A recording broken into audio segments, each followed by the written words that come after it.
Jay Davidson, our villain, Yes. the other actor who was um, uh, whose words were brought to life by what you said, by what you provided, and also a Mhm. fair bit of post production, Yes. which Dean revealed to me at least about a year and a half ago was not the original plan. No.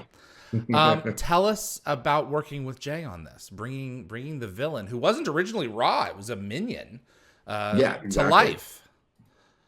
Yeah, so that's a very good question. Yeah, so that Jay was he was really good at playing himself. Basically, that's why he got the Oscar nomination in The Crying Game. Mm-hmm. And he was very, I mean, he had this amazing presence in terms of that kind of androgynous look, which is what they were going for with Stargate, which also, in a really interesting way, I think, queered the production, right, by creating this kind of sexual tension between Mm-hmm. Spader and Davidson, and Mm-hmm. even though he's a villain, uh, he really, the plot really circles around There's a him. lot of levels to Yeah, play. exactly, Yeah. exactly. So I think that in that aspect, his performance added a lot.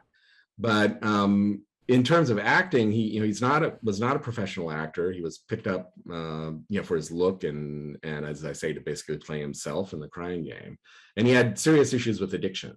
Mm-hmm. And so, but I mean, he really did try. Yeah. um, I worked with him a lot, and I would run through his lines, and he just could not remember his lines. All the other actors did fine, but he would freeze on set. So suddenly, there was a moment when I became the most important person on the set, because I had to get him through his lines. And so at one point they had me in a little sound booth, and they had a sort of earwig in his ear, and I would feed him his lines. And Roland told us great stories with looking at the shot, and Jay walks up. It's a dramatic moment, tie down on his face, and he says, "Stuart, louder," because he's British, so he has a British accent. And Roland, really cool guy. Both Roland and Dean, the whole crew really was great, and that's a testament to Roland and Dean and the other production crew and how they ran the set. And I talked to a lot of people, and they were really loyal to their regular, people they regularly work with, and so he just went, okay, we need to find something else. So he ended up settling on cue cards. So I would pronounce the line, work with Jay on the line, and then I would ask him to transcribe it into British English pronunciation, because how you write it down Yeah. is a Something big he would thing. recognize. Yeah. Exactly. And so they made these big cue cards. But even then, they had to like point to the line whenever he was supposed to say it. And so in the end, it just came across. I mean, it just didn't come across convincingly. And also, Jay didn't quite have the presence to be menacing. And so that's when they added all this stuff into post production, where they overdubbed his dialogue, and but they also added in that whole subplot of him being inhabited by the Gould, the alien. That was not in the original film. He was actually still playing Ray the Sun God, but he wasn't really an alien. He wasn't himself an alien. He was kind of a stooge for the aliens, Got um, it. Okay. and playing God, with the help of technology and everything else, which I thought actually was a really cool plot. uh, Right. one of the things I'm also interested in terms of my academic life is empires, and the ancient Egyptian empire and the later Nubian empire, and the dynamics of power and all that kind of thing. And it was beautiful sort of illustration of how you use power and ideology and theology and religion to dominate. Manipulate people. Well, we see that with the Exactly. Abadonians. Yeah, They're yeah. hiding under masks, and they're shocked Hmm. to find out that they're human, and that's the Exactly. crux in the Yeah, feature yeah. film. I mean, in the series, Jafar are walking around with human faces, but in the Mm. movie, they're shocked by that. Yeah, And it's what pushes Khasuf over the edge yeah, yeah. in his And glorious moment running down the hill. yeah, exactly. And there are a whole bunch of things, and it's partly my influence, but it's partly Roland and Dean having good instincts, and their art people who are great. But there are a lot of things that really resonate well with ancient Egypt. And one of the things is the masked gods. Yeah. And this was a common thing in ancient Egyptian rituals, is for priests to wear masks and impersonate deities in religious rituals. And you can think of them as kind of mystery plays as well, that where they would reenact a mythological scene at a big festival time or something like this.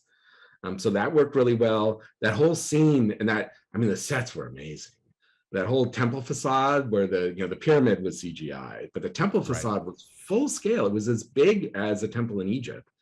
And that whole scene where Daniel Jackson is supposed to execute his fellows. I mean, of course, it's space aliens and everything else, but it's exactly the same thing that would have happened in ancient Egypt.